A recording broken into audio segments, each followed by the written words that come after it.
All right, our last example, number 9, is just showing you how you can immediately set up your equations to find angles. So remember, you're going to use inverse trig functions to find angles. You use the regular sine, cosine, tangent to find side lengths. And that reminder is over here on your notes as well, okay?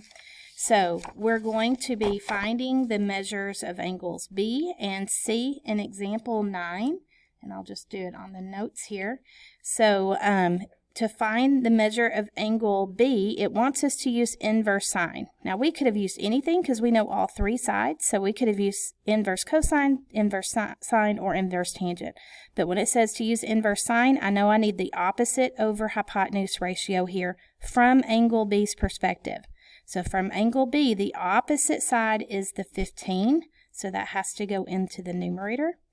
And the hypotenuse is always across from the right angle. So that's the 17 in this case. So that's all I need to do is put that into my calculator, inverse sine. So second sine of 15 over 17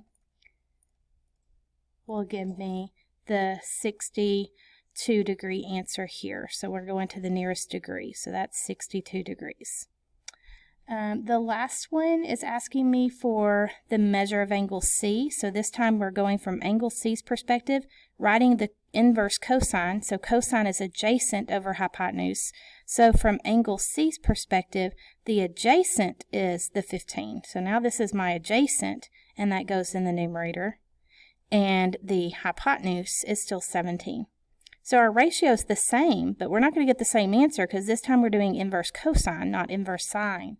So we're going to go second cosine of 15 over 17 and find that that angle is 28 degrees.